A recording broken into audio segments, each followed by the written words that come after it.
Tayo po'y dumako sa ating pag-aaral ng salita ho ng Panginoon.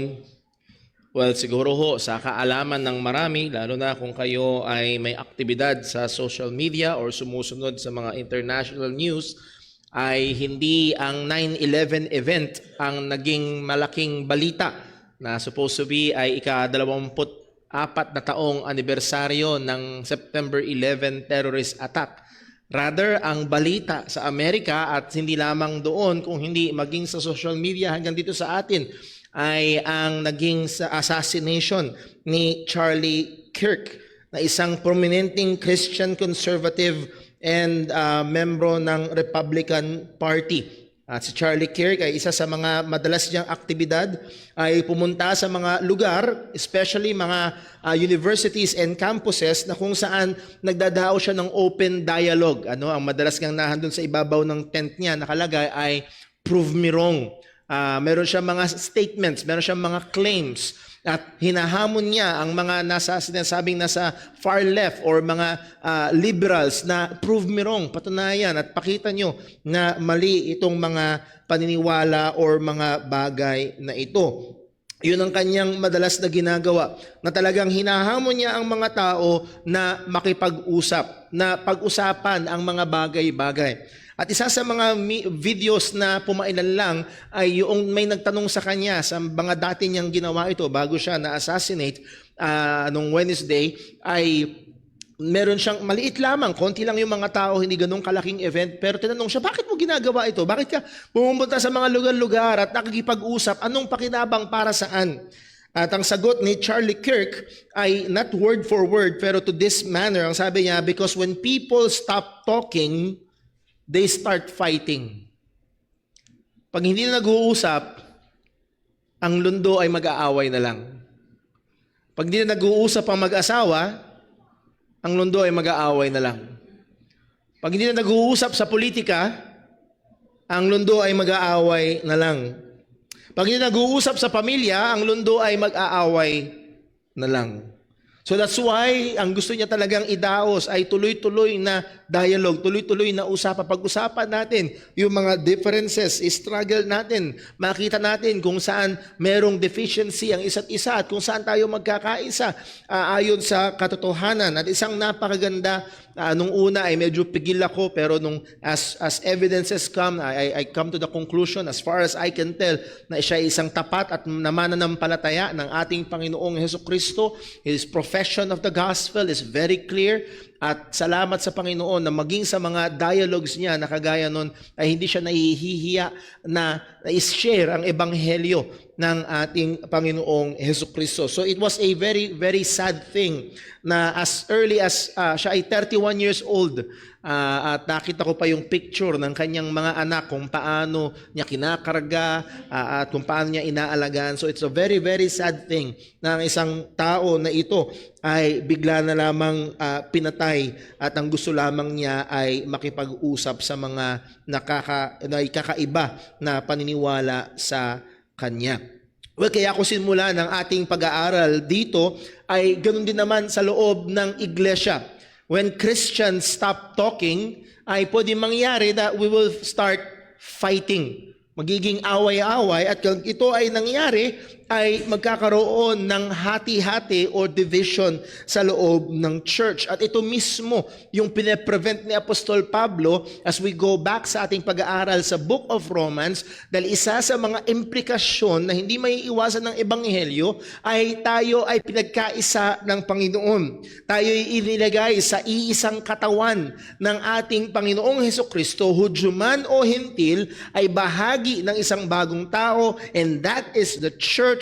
At ito yung problema. Ang mga Hudyo at Hentil o sino man na sa loob ng iglesia ay may pagkakaiba-iba. At may mga pagkakataon na ang mga Kristiyano ay pwedeng maging very given or very, very on fire doon sa kanilang mga preferences at iba doon sa ibang Kristiyano. At pag hindi nag-usap, ang mangyayari ay magkakaroon ng away at magkakahati-hati, which is hindi yun ang kalooban ng Panginoon. At sa ating pagbabalik sa Romans chapter 15, kung yung naaalala last month or a little more than a month ago ay tinapos natin ang chapter 15 verse 6 or dumulas na tayo hanggang verse 7 at babalikan natin yung pag-aaral natin dito. And so this is our message. As believers, we must strive to promote and guard the unity of believers according to the example of Christ as we aim to glorify God. Bilang mga mananampalataya ay kailangan nating magsumikap na i-promote at bantayan ang pagkakaisa ng mga mananampalataya sang-ayon sa halimbawa ni Kristo habang ating sinisikap na luwalhatiin ang Panginoon. So tayo ho muna ay manalangin. Let us pray. Panginoon naming Diyos, aming Ama sa langit, tunay dakila ka. Mangha-mangha ang iyong biyaya na sa amin ay nagligtas. At Lord, hindi mo lamang kami niligtas, kundi tunay nilagay mo kami sa iisang katawan ng aming Panginoong Yesus, ang kanyang iglesia. At Lord, bilang mga mananampalataya sa iisang iglesia, particularly, Panginoon, sa lokal na iglesia ito ng Jesus Christ Baptist Church, tulungan mo nawa kami na magkaroon ng mapagmahal na pagkakaisa. Sa kabila, O Diyos, na maaaring merong pagkakaiba sa mga maturities or sa ilang mga preferential matters. But Lord, help us to live out ang mga katotohanan na aming napag-aaralan at pag-aaralan ngayong umaga. At sa mga bagay na ito, nawa maluwalhati ka namin. Tulungan, gabayan, ingatan mo po kami. At lalo't higit, O Diyos, aming hiningi, ikaw po nawa ang magligtas sa mga wala pa sa pananampalataya kay Kristo. Lahat ng papuri ay sa iyo lamang at dalangin namin ito sa ngalan ng aming Panginoong Jesus. Amen. Well, nais ko ho magbalik-aral tayo mula sa chapter 1 ng Romans, and wag ho kayo mag-alala, hindi ito magiging matagal. As we have stated kanina ho sa Sunday School, Romans chapter 1, mula verse 18 hanggang chapter 3 verse 20, ang punto ni Apostol Pablo, lahat ay makasalanan, lahat ay guilty, Hudyo ka man o hintil, relihiyoso ka man o hindi, tayo ay nasa ilalim ng puot ng Diyos. As we have stated or no, as Paul stated, for there is no difference, for all have sinned and come short of the glory of God. Then he wrote, pagdating sa Romans chapter 3 verse 21 and onwards, excuse me, he wrote about or sumulat siya patungkol sa biyaya ng Diyos na nagliligtas, sa provision ng Diyos ng kaligtasan sa pamamagitan ng ating Panginoong Hesukristo lamang. Ang sabi sa Roma 3, talatang 24, Roma 3:24, by the way, mapapansin niyo ho, ay decidedly, we will try na maging Tagalog ho, maging sa mga talata na atin hong babasahin. Romans 3 verse 24, ang sabi, ngunit, na ipopost na ho ba? Okay. Ang sabi sa Romans chapter 3 verse number 24, ngunit dahil sa biyaya ng Diyos sa atin, Romans 3:24, sila ngayon ay tinuturing na ganap ng kanyang biyaya bilang kaloob sa pamamagitan ng pagtubos na kay Kristo Jesus. So malinaw na ang biyaya o ang kaligtasan ay biyaya lamang ng Diyos. Ito ay kaloob ng Diyos at ito ay sa pamamagitan ng ating Panginoong Hesukristo. Chapter 4, consistently, by grace through faith, sa lumang tipan man o sa bagong tipan, biyaya lamang ng Diyos ang kaligtasan. Sa chapter 5, napag-aralan natin ang estado ng mga mananampalataya at mga maraming mga biyaya na dulot ng ating kaligtasan nung tayo'y naligtas. Pagbungad pa lamang sa chapter 5 verse 1, ang sabi sa Romans 5 verse 1, yaman nga na mga inaaring ganap sa pananampalataya, mayroon tayong kapayapaan sa Diyos sa pamamagitan ng ating Panginoong Hesukristo. Anong blessing yun? Na merong kapayapaan tayo sa Diyos. Yes, hindi tayo perpekto. Yes, meron tayo mga pagkukulang. Pero kung tayo ay tunay na mananampalataya, matutulog tayo mamayang gabi with that peace, that objective peace, hindi nakabase sa ating damdamin, kundi nakabase sa katotohanan na sino mang tunay na sumampalataya sa Ebanghelyo ay merong kapayapaan sa Panginoon. So anong biyaya? Napakatinding biyaya. Sa chapter 7, nakita natin na mga tunay na mananampalataya ay nakikipaglaban pa rin sa kasalanan. At kahit na ganoon, pagdating sa chapter 8, nakita natin ang dakila at napakagandang seguridad, yung security ng ating salvation na binuod ni Apostol Pablo sa pagsasabi sa Romans 8 verse number 38, sapagkat natitiyak ko na walang makapaghihiwalay sa atin sa pag-ibig ng Diyos na ipinakita sa atin sa pamamagitan ni Kristo Jesus na ating Panginoon. Wala daw makapaghihiwalay sa atin sa pag-ibig ng Diyos. At yung pag-ibig ng Diyos na yon ay yung kanyang nagliligtas na pag-ibig na ipinakita sa pamamagitan ni Kristo. So secured ba yung kaligtasan? The answer is yes. Walang makakapaghiwalay sa Kristiyano sa kanyang Panginoon. Sa chapter 9 hanggang chapter 11 ng Romans, nagtagal tayo dito ng matindi sapagkat presenta dito ni Apostol Pablo ang dakilang pagiging soberano ng Diyos sa kaligtasan na bago pa itatag ang sanlibutan, siya'y humirang na ang lahat ng ito ay sang-ayon sa kanyang minabuti, sa kanyang decree at matinding karunungan, that God worked out His salvation plan according to His sovereignty and wisdom. Kaya nga sa bandang huli, ang sabi ni Pablo sa Romans 11 verse 33, Romans chapter 11 verse 33, napakalalim ng kayamanan at karunungan at kaalaman ng Diyos. Napakalalim daw. Pag tignan mo ang kaligtasan at kung paano ito isinagawa at isinasagawa ng Panginoon, napakalalim ng karunungan at kaalaman ng Diyos. Hindi maaabot ng isip ng tao ang kanyang hatol at hindi masisiyasat ang kanyang mga paraan. Pagdating sa verse 36, isa sa mga paborito kong talata sa Biblia sapagkat ini-encapsulate or sinasakop nito ang napakalaking bagay. Ang sabi sa verse 36 ng Romans 11, sapagkat mula sa Kanya at sa pamamagitan Niya at para sa Kanya ang lahat ng mga bagay, sumakanya ang kaluwalhatian magpakailanman.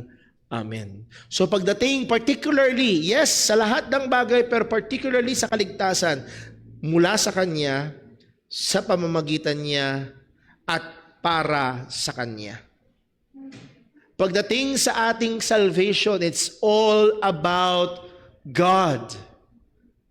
Yes, naging mabiyaya ang Diyos sa atin. Yes, nahabag ang Diyos sa atin. Yes, minahal tayo ng Diyos at iniligtas siya tayo. But again, it's not about us. It's about God. Ang kaligtasan ay nagbabandera ng kaluwalhatian, pagiging soberano at karunungan ng ating Panginoon. So again, napakadakilang kaligtasan na binigay ng Diyos. Pagdating naman sa chapter 12 hanggang chapter 14, or actually hanggang chapter 15, ay yung mga praktikal na aplikasyon. Okay? Ikaw ay makasalanan, kinahabagan ng Diyos, niligtas ng Panginoon, ligtas ka na. Ano ngayon? Nakita natin sa chapter 12 verses 1 and 2 yung ating relationship sa Panginoon. Na kailangan nating i-offer ang ating mga sarili bilang haing buhay at hindi tayo mag-conform sa sanlibutang ito. Sa chapter 12 verses 3 to 8, nakita naman natin yung relasyon natin sa isa't isa bilang mga mananampalataya na dapat nating ipaglingkod yung mga kaloob, yung mga gifts na ibinigay sa atin ng Panginoon bilang bahagi ng katawan ng ating Panginoong Hesukristo. Sa chapter 9 hanggang sa dulo ng chapter 12, nakita naman natin yung relasyon natin sa ibang mga tao. Oo, maging sa mga tao na mga maaaring gumagawa sa atin ng masama. Paano tutugon ang isang taong nakaranas ng patong-pato na nagliligtas na biyaya ng Diyos kapag siya ay ginagawa ng masama? Ang sabi ng salita ng Diyos, huwag kang gumanti ng masama sa masama. Rather, ang sabi ng Biblia, talunin o higitan o gapiin natin o gapiin mo ng kabutihan ang kasamaan. Render not evil for evil, but rather good. Overcome evil with good. Ang sabi sa Romans 12 verse 17, Romans 12:17, huwag ninyong gantihan ng masama ang mga gumagawa sa inyo ng masama. Gawin ninyo ang mabuti sa paningin ng lahat. Pagdating sa Romans chapter 13, pinakita dito ang ating relasyon, hindi lamang sa kapwa-tao, kundi maging sa gobyerno. Paano ang relasyon ng isang ligtas sa gobyerno, and then also yung ating obligasyon na ibuhay ang mga kautusan ng Diyos sa ating relasyon sa ibang mga tao. So darating na tayo ngayon sa Romans 14. So, I hope kahit paano na-recall nyo saan tayo nanggaling. Ano ito? So, dakilang kaligtasan na ginawa ng Diyos at ngayong ligtas na tayo bilang Kristiyano, paano tayo ngayon mabubuhay? Ano ngayon ang itsura ng buhay ng mananampalataya? At isa sa katotohanan na ito, and kamangha-mangha, as we have said in our previous studies, na ang laki ng portion o ng panahon na ibinigay ni Apostol Pablo pagdating sa bagay na ito. Sapagkat alam niya sa biyaya ng Panginoon na maaaring ito ay maging malaking problema sa loob ng iglesia. Bakit? Yes, tayo ay iniligtas ng Diyos at inilagay sa isang katawan, but at the same time, meron tayong pagkakaiba-iba. Pagkakaiba-iba ng kultura, pagkakaiba-iba ng kinalakihan, pagkakaiba-iba ng pagpapalaki sa atin, pagkakaiba-iba maging ng mga bagay na preferensya natin. At particularly dito sa Book of Romans, makikita natin na isang malaking difference is may mga Kristiyanong Hudyo at may mga Kristiyanong Hintil, at pagdating nila sa loob ng church, may mga bagay na magkaiba na pwede maging diferensya. At tinuturuan ni Pablo ang mga mananampalataya sa Rome. At tayo din naman sapagkat, yes, as pare-pareho tayong Pilipino, pero magkakaiba pa rin tayo, mayroon pa rin tayong pagkakaiba-iba sa isa't isa. Paano tayo mamumuhay sa gitna ng mga bagay na ito? Ano ang sabi ni Pablo? The primary exhortation ng pangunahing utos, ang pangunahing tinutulak ni Apostol Pablo na gawin ng mga mananampalataya ay dapat tanggapin natin ang isa't isa. Ang sabi sa Romans 14 verse 1, Romans chapter 14 verse 1, datapwat ang mga mahina sa pananampalataya ay tanggapin ninyo, hindi upang pagtalunan ang kanyang pag-aalinlangan. So nahandun yung utos, tanggapin. Bakit kailangang tanggapin? Pinag-aralan natin yung mga dahilan. Nagbigay ng 4 na dahilan si Pablo. Sa chapter 14 verse 3, sapagkat tinanggap sila ng Panginoon. Verse 4, sapagkat ang Diyos ang magpapatayo sa kanila. Verse number 8, sapagkat sila ay sa Diyos. Ang malakas at mahinang Kristiyano ay sa Panginoon. Verse number 10, sapagkat lahat tayo ay tatayo sa paghahatol ng Panginoon. We will all give account. We will all stand before the judgment seat of Christ. So again, ito yung mga dahilan kung bakit ang sabi ni Apostol Pablo ay tanggapin natin ang isa't isa. Pero primarily, ang merong mas mabigat na responsibilidad, makikita ho natin dito, ang mas mabigat na responsibilidad ay ang Kristiyanong malakas. Ang Kristiyano na may maturity. Kaya dito nga sa chapter 14 verses 13 to verse number 23, makikita natin na sinuturuan ni Apostol Pablo ang mga mature na Kristiyano na meron silang dapat i-prioritize kaysa sa kanilang liberty. Yes, may liberty kayo na gawin ito. May liberty kayong kumain nito. May liberty kayo pagdating sa mga araw. Pero hindi yan ang una. Merong mas kailangang unahin. Kung yung naalala, yung dalawang yun, ay kailangang mas i-prioritize ang charity or love rather than liberty. Mas unahin mong mahalin ang kapatid kaysa yung kapatid ay mahulog sa kasalanan, kaysa yung kapatid ay matisod ko, kaysa yung kapatid ay madurog o manghina o mawasak. Iuunahin ang pagmamahal. And then pangalawa, nakita natin the priority of edification over liberty. Mas intensyon dapat yung malakas na Kristiyano na unawaan mo na. Well, wala naman talaga ang mga Diyos-Diyosan. Walang epekto yun sa pagkain. Pwede kong kainin yun. Yes, may liberty. Pero mas paprioridad ko yung ikakatatag sa pananampalataya nung kapatid na may kahinaan. The priority of edification. And then, dumating na tayo sa chapter 15 ng Romans.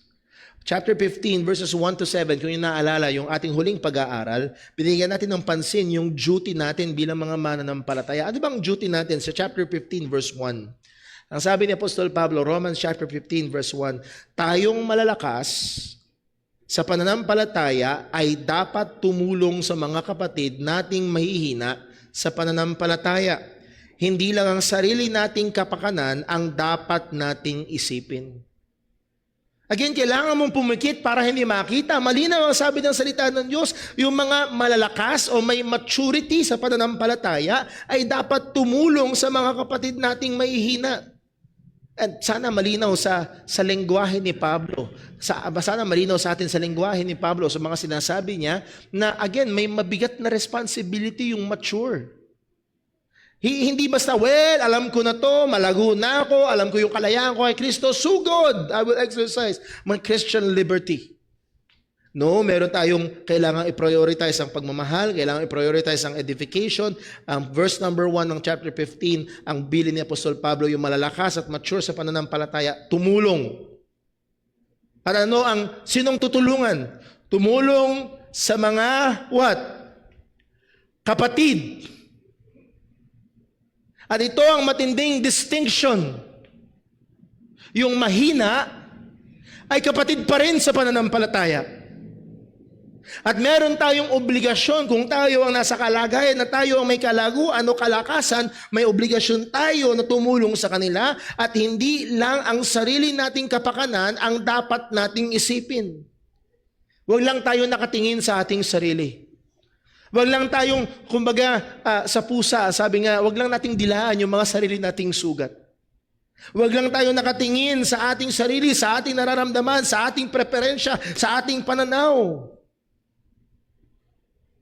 Again, napaalalahanan tayo dito sa talatang 1, Romans 15 verse 1, na meron dalawang grupo sa loob ng iglesia, merong mahina at merong malakas. At sa context nga ng aklat na ito, most probably yung mahina ay yung mga Hudyo. Sapagkat sila yung maraming bawal. May dietary laws, may mga holidays, at marami sila mga inoobserbahan bago sila naligtas. At hindi lang ito mga religious na bagay, sana wag natin isipin na parang maraming Kristiyano sa panahon natin ngayon, tuwing linggo lang. No, this is their life.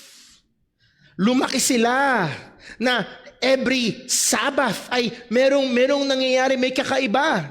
For thousands of years, yun na yung kanilang kultura. Pero ngayon ay may pagbabago. Lumaki sila na hindi sila kumakain ng baboy. Lumaki sila na hindi nila tinetake o ginagawa ang mga certain na mga bagay. Lumaki sila na hindi nakikikain kasama ng mga hentil. May mga holidays, dietary laws, and Sabbath keeping. Pero itong problema, o ito yung nagiging mahirap, pagpasok nila sa church, makikita nila yung mga kapatiran na hindi nagkikip ng Sabbath. Hindi nag-o-observe ng dietary laws. Hindi nag-o-observe ng mga holidays. Pero itong mga Hudyo na ito, na Kristiyano na sila, pero again, muli nga, hindi lamang ito bagay na ginagawa lang nila pag Sabat, kundi ito talaga yung kinalakihan nila. Para ba ganito, lumaki ka nagse-celebrate ng Pasko. Sino ito mga lumaki nagse-celebrate ng Pasko taon-taon? Taas ang kamay? Okay? Tapos bigla ka napunta sa church na pagdating mo doon ng December, wala. Problema nitong mga to. Again, hindi dahil hindi sila naniniwala na pinanganak si Jesus, naniniwala ba sila? Yes! Pero hindi sila naniniwala na dapat i-celebrate ang Pasko particularly. May mga ganun bang Kristiyano? Opo. Or, baliktarin natin, sila yung napunta sa church natin. Dito sa church, pag kailangan, bear na pala, pwede na natin i-set up yung ating Christmas tree. Bakit? May Christmas tree dito. So, muli, may mga, sana makita niyo ho, na hindi lang ito para noon at para doon, kung hindi, may mga issue pa rin sa ngayon. At maaari yung mga malalakas na Kristiyano ay mga hentil na naging Kristiyano na hindi lumaki sa mga religious ordinances na meron ang mga Hudyo. At na-enjoy nila ngayon yung liberty nila na meron sila kay Kristo. Ano nangyayari? Yung mga Hudyo, they end up judging yung mga Gentiles. At yung mga Gentiles, they end up despising yung mga Hudyo. Again, ang sabi ng salita ng Panginoon, anong dapat nilang gawin? As we have read kanina sa Romans 15 verse 1, tayong malalakas sa pananampalataya ay dapat tumulong sa mga kapatid nating mahihina sa pananampalataya, hindi lang sa sarili nating kapakanan ang dapat nating isipin. Verse 2, kundi ang kapakanan din ng iba para mapalakas ang kanilang pananampalataya. So hindi, kung naalala niyo, binanggit ko ho yung tyranny of the weaker brother. Madalas yung mga legalist. Dahil kulang pa sila sa kalaguan, sa kapananampalataya at kaalaman, na ang mangyayari ay ang buong church ay pwedeng, pag hindi naging mapagbantay, mag-cater doon sa legalistic na pananaw nung mahina sa pananampalataya. No, ang dapat gawin, sabi sa verse 2, kundi ang kapakanan din ng iba para ano daw? Mapalakas ang kanilang pananampalataya. Yun ang direksyon. Yes, may mahina sa church. May kulang sila sa kaalaman. Pero ang gagawin natin na hindi sila i-despise. For example, giyan ko halimbawa, may dumating dito sa church na KJV only. Kung nandito sila ngayon, tisod na sila kasi Tagalog yung Tagalog yung ginagamit natin na Bible. Anong gagawin natin? Bahala sila sa buhay nila. Umalis sila kung umalis sila. I-despise mo? Or, kapatid, kung sakali may tanong kami, problema ka ba? Oh, brother, napansin ko, hindi King James yung gamit nyo. Pwede na nating upuan? Pwede pag-usapan? Willing ka ba na pwede ko bang i-share sa'yo bakit? Bakit namin itong ginagawa sa church? Hindi kami King James only. Willing ka ba? Anong gagawin mo? Tutulungan mo na mapalakas siya sa kanyang pananampalataya. So yun ang ating obligasyon. Kung babalikan pa natin sa chapter 14 verse 13, ang sabi ni Apostol Pablo, kaya nga huwag tayong maghatulan, sa halip iwasan nating gumawa ng mga bagay na magiging dahilan ng pagkakasala ng ating kapatid. Obligasyon natin yun. Huwag tayong maglagay ng bagay na katitisura ng pagkakasala nila. Chapter 14 verse 19, ang sabi, Chapter 14 verse 19, kaya pagsikapan nating gawin lagi ang mga bagay na magbibigay ng kapayapaan at makakapagpatibay sa isa't isa. Minsan mga kapatid, may mga Kristiyano, matisod sila kung matitisod. Hindi yun ang espiritu ng sinasabi ni Apostol Pablo. Again, ang ating pagsisikapan natin gawin ng mga bagay na magbibigay ng kapayapaan, may ingatan ng kapayapaan, may ingatan ng unity, at makapagpapatibay sa isa't isa. Yun ang ating obligasyon. At ano ang layunin? Ang layunin sa verse number 6, Romans 15 verse 6, napakataas ng layunin. Verse 6, Romans 15 verse 6. Excuse me po. Upang kayo sa ganoon sama-sama kayong magpupuri sa Diyos at Ama ng ating Panginoong Hesukristo. That is the goal. Upang kayo'y may isang pag-iisip sa pamamagitan ng isang bibig ay luwalhatiin ninyo ang Diyos at Ama ng ating Panginoong Hesukristo. Again, nandun yung pagkakaisa. Ang goal natin ay magkaroon tayo ng pagkakaisa upang sama-sama nating luwalhatiin ang Diyos. That is the final goal. Ang final goal ay hindi lamang tayo magkaisa at magkasundo at walang away sa loob ng church. Ang final goal ay hindi lamang tayo ay magkaroon ng katahimikan at kapayapaan at ma-enjoy natin ang presensya ng isa't isa. No, there is a greater goal. Ang infinitely higher goal ng mga mananampalataya na gagawin natin ito. Ipaprioritize natin ng charity, ipaprioritize natin ng edification, maglilingkuran tayo sa isa't isa, pag-iingatan natin ng kapayapaan at magtutulungan tayo magpalakasan sa isa't isa at anong goal? Para maluwalhati ang Diyos. Iyan ang goal. para maluwalhati ang Panginoon. Napunta tayo sa chapter 15 verse 7. Actually, sa chapter 15 verse 7 hanggang chapter 15 verse 3, meron tatlong bagay. Instruction, andun yung instruction ni Apostol Pablo, andun yung example, and then nandun din naman yung makikita natin yung sa pag-aaral natin next Sunday, iba pang mga bagay. Pero ang ating bibigyan pansin ngayong umaga ay yung instruction ni Apostol Pablo, particularly sa verse 7. Anong instruction niya? Verse 7. Romans chapter 15 verse 7. Kaya't tanggapin ninyo ang isa't isa. That's the instruction.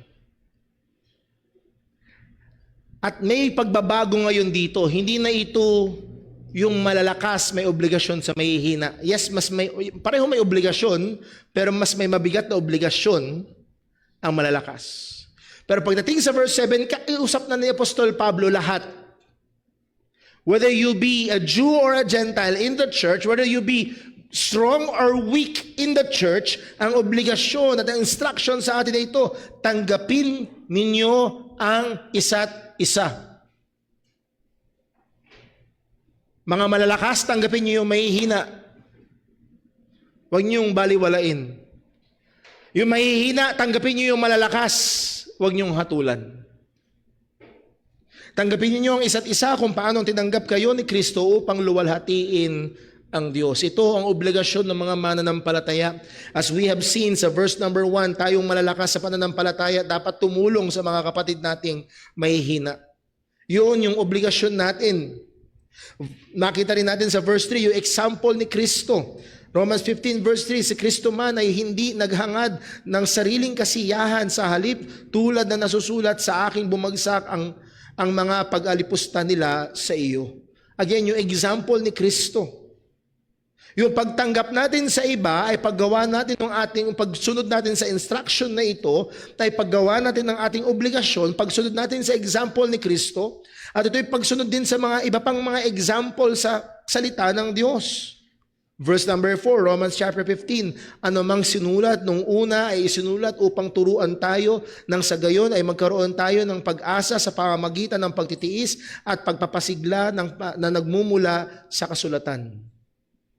Muli, ito'y pagsunod natin sa mga kasulatan ng Panginoon. And then lastly, pagsunod natin sa instruction na ito na tanggapin ninyo ang isa't isa. Babalik tayo sa verse number 4.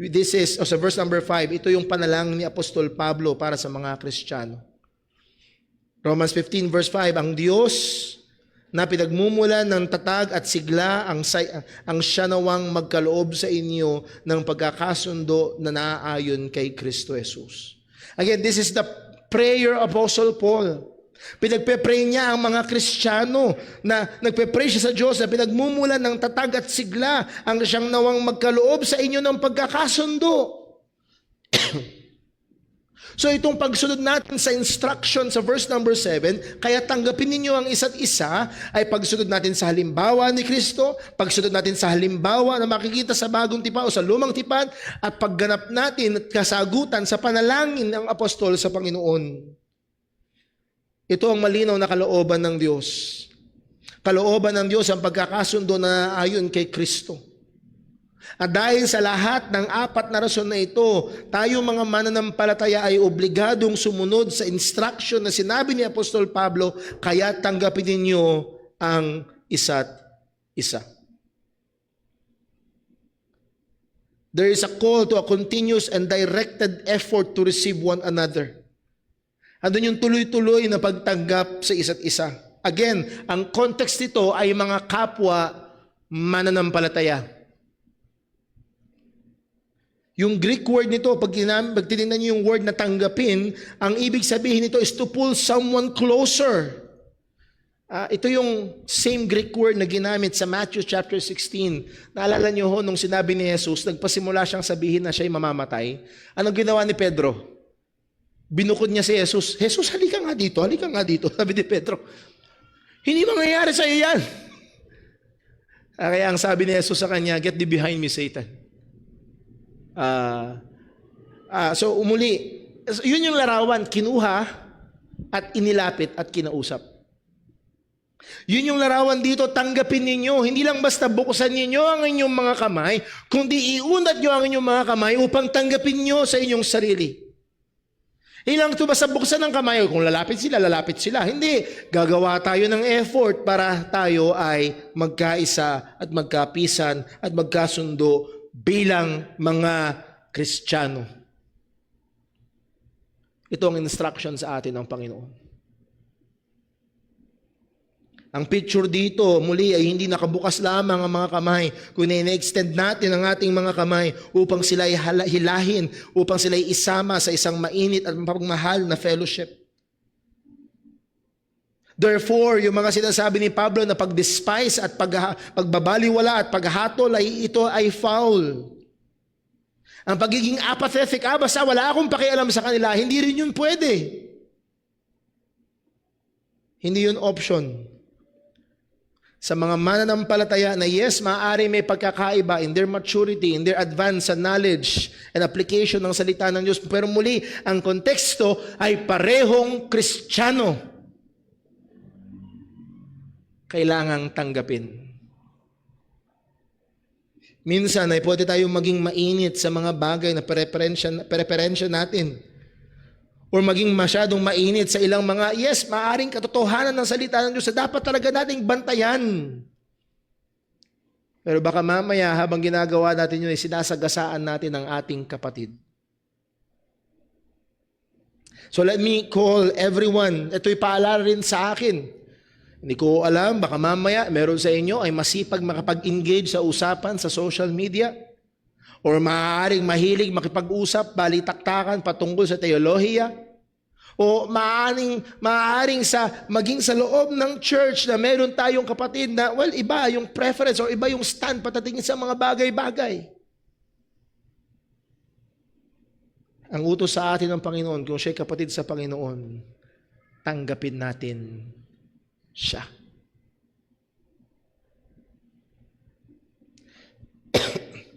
Now, paano? Diba, ano magagawa ko? Itutusan ako. In what manner? The manner we obey this instruction. Ang sabi ni Pablo sa verse 7, kaya tanggapin ninyo ang isa't isa, ang sabi, gaya naman ni Kristo. Yun yung gagayahin natin. Sa ibang Tagalog translation, kung paanong tinanggap kayo ni Kristo. Parang yung utos ni Jesus sa mga asawang lalaki, husbands, mga asawang lalaki, mahalin ninyo ang inyong mga asawang babae, gaya ng pagmamahal ni Kristo sa iglesia. Yun yung pattern. Yun yung gagayahin. So, quickly, let me give us 4. Maaring dumami pa ito, pero 4 lamang, lilimitahan ko sa 4. 4 na paraan paano tayo tinanggap ni Kristo. 1, hindi yung paano tayo tinanggap, kundi yung manner ng pagtanggap sa atin. Number 1, Christ received us with joy. Christ received us with joy. Tinanggap niya tayo ng may kagalakan. Sa Luke chapter 15, si Jesus ay nagsalaysay ng isang talinhaga.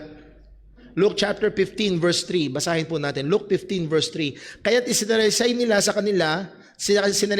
sa kanila ang talinhagang ito. Sino man sa inyo na may 100 tupa at mawala ang isa at mawala ang isa, ang hindi mag-iiwan sa 99 sa ilang at maghahanap sa nawawala hanggat ito'y matagpuan.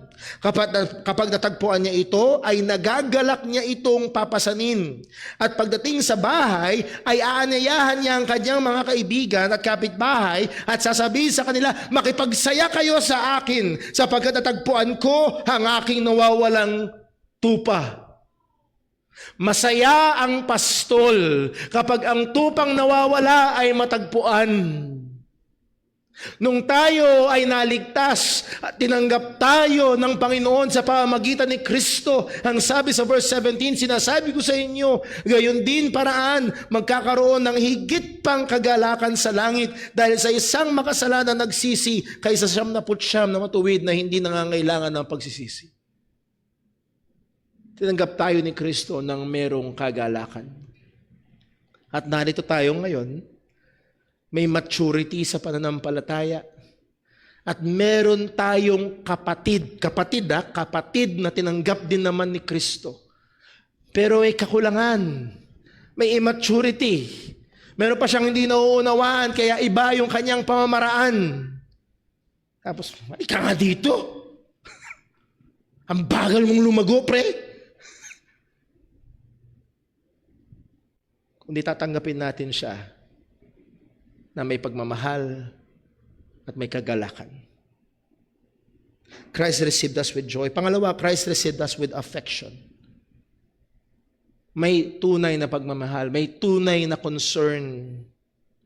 Sa Matthew 11:28, malinaw at pamilyar ang paanyaya ni Jesus, lumapit kayo sa akin, kayong lahat na napapagod at may mabigat na pasanin at bibigyan ko kayo ng kapahingahan. Iniimbitahan niya. Andun yung kanyang concern. Alam niya na nabibigatan at kanyang inaanyayahan para maibsan yung bigat na daladala.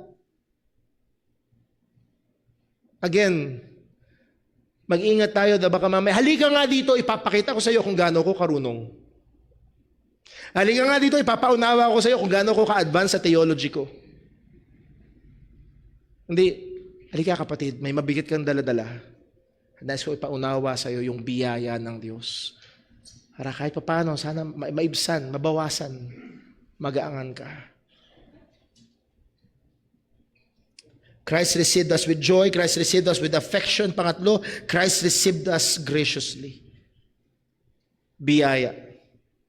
1 Peter chapter 3 verse 18, ang sabi, sapagkat si Kristo ay minsan lamang namatay dahil sa mga kasalanan, siya na walang kasalanan para sa mga makasalanan upang maiharap kayo sa Diyos. Namatay siya ayon sa laman, ngunit muling binuhay ayon sa Espiritu. Again, biyaya lamang ng Diyos ng ating Panginoong Hesus na walang kasalanan ay namatay para sa mga makasalanan. So again, mga kapatid, tatanggapin natin ng ating kapatid. Let us receive them graciously, not viciously. And may I add, even patiently. Kung ang Diyos ay naging mapagpasensya sa atin, sa ating kabagalan sa paglago, ba't hindi natin maging mapagpasensya sa kapatid sa Panginoon na mabagal din?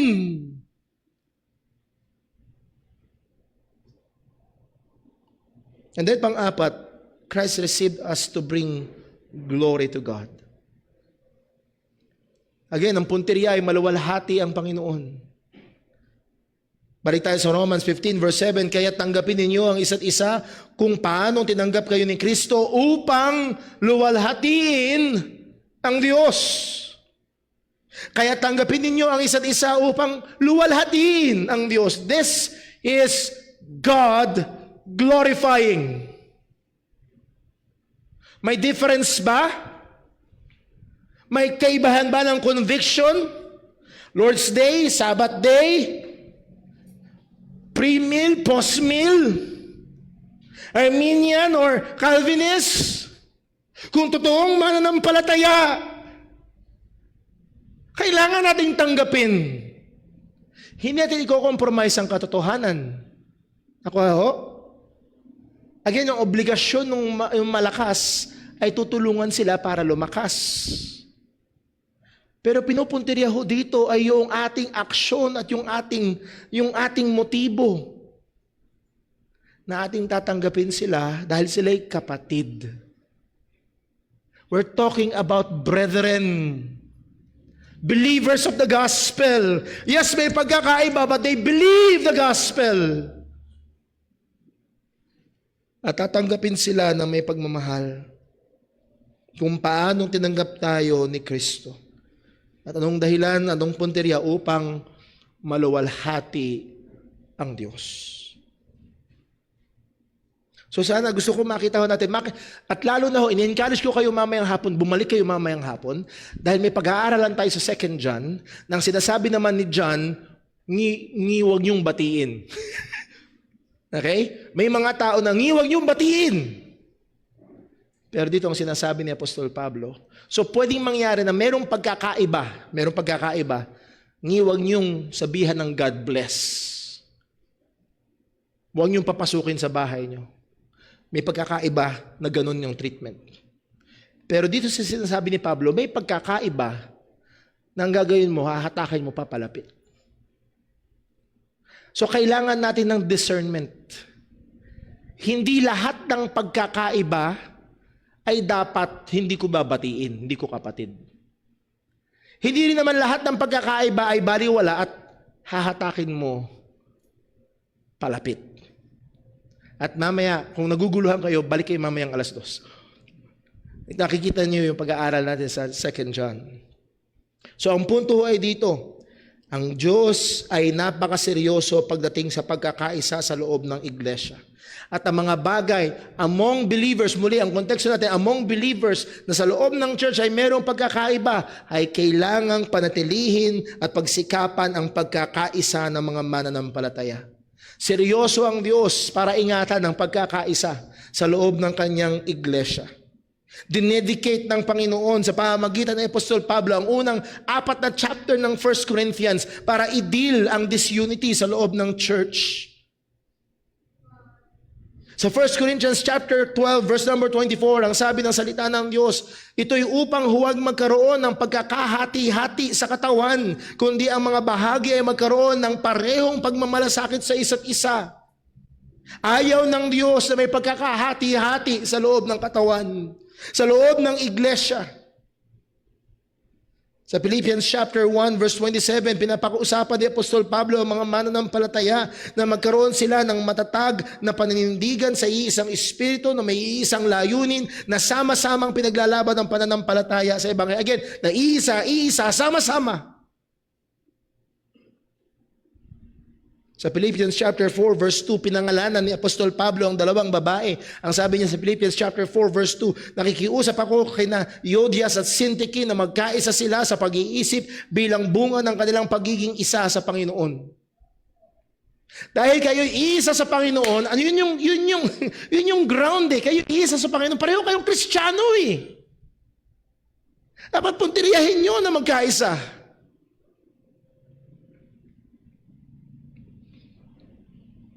At dahil seryoso ang Diyos sa pagkakaisa at para protektahan ang unity sa loob ng kanyang iglesia, may mga babala sa mga sisira nito.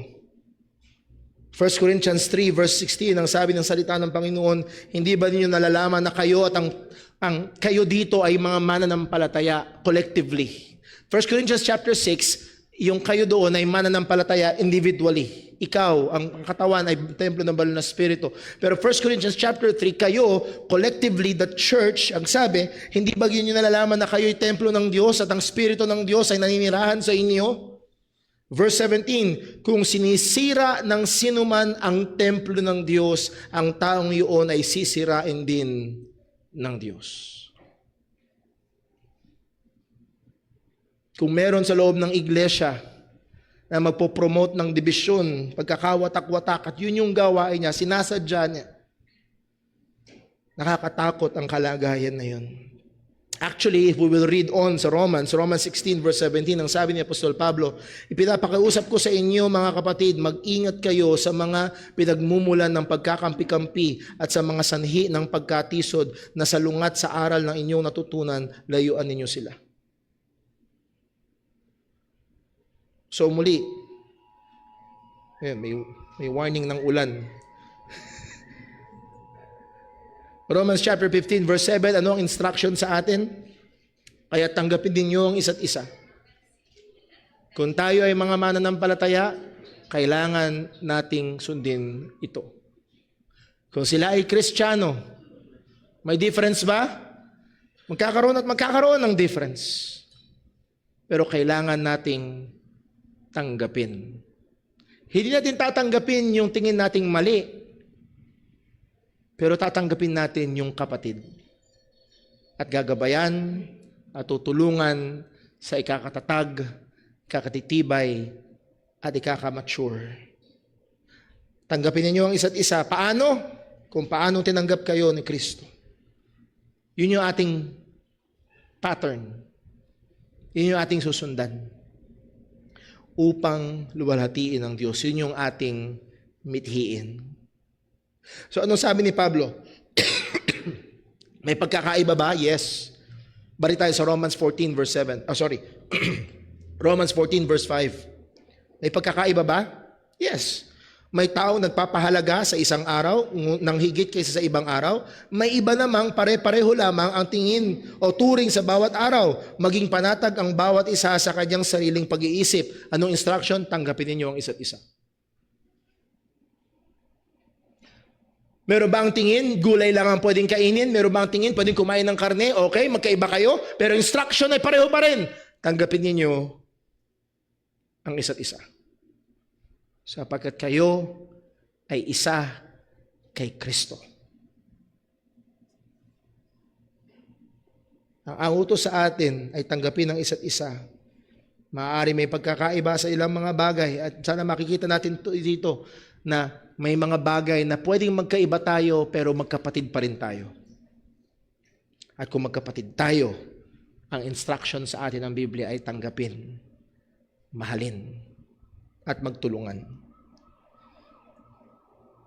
Sabi ni John MacArthur in commenting in this verse, sabi niya, when a Christian refuses to receive into his heart another Christian, he is saying in effect, I know Christ receives the worst of sinners, but I require more. I have a higher standard.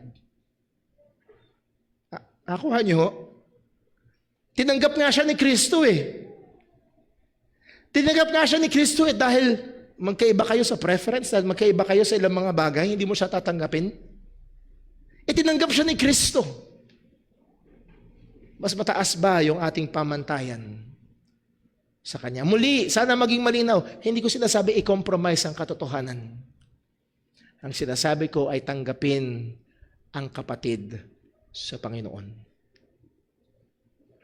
If Christ received them, and that is through the gospel, we must also receive them and love them.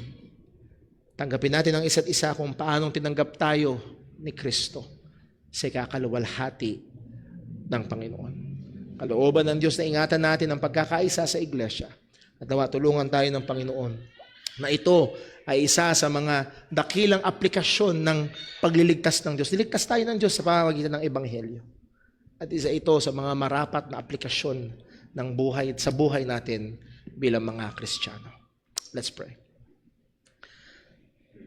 Panginoon namin Diyos, aming Ama sa langit, salamat po sa paalala ng iyong salita. Salamat po sa liwanag ng iyong salita.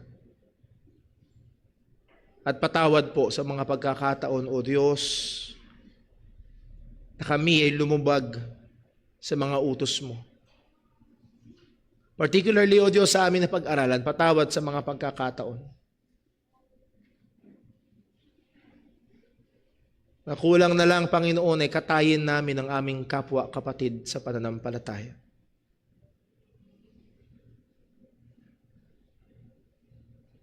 Patawad po sa mga pagkakataon na hindi kami nagiging maingat sa aming mga salita o mismong sa aming motibo, sa aming pakikitungo. Sa isang kapatid na maaaring merong ibang preferensya o ibang pagkaunawa. O Diyos, tulungan mo nawa kami na maging matatag sa katotohanan.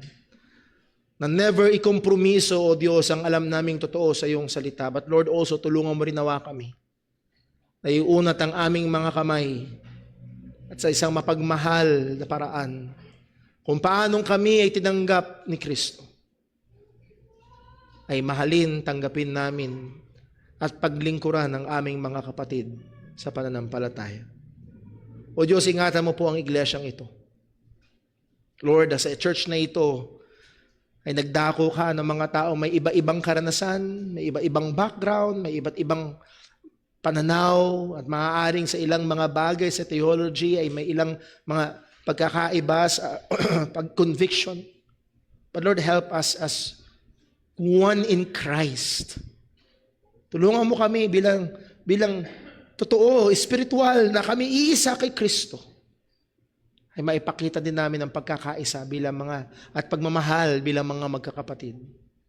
Even with our differences. So please, Lord, help us. Ingatan mo po ang iyong mga mananampalataya. Ingatan mo po At tulungan mo po ako lalo na bilang mangangaral na unang mai-apply ito at sa bawat Kristiyano ay maipamuhay namin ito. Salamat, O Diyos, sa katotohanan na kami minahal mo. Salamat sa ebanghelyo ng aming Panginoong Hesukristo. Lord, Ikaw patuloy na magpatibay at magbigay ng kapayapaan at pagkakais at pagmamahalan sa iyong iglesia sa dakong ito. Salamat po. Dalangin natin sa ngalan ng aming Panginoong Hesukristo.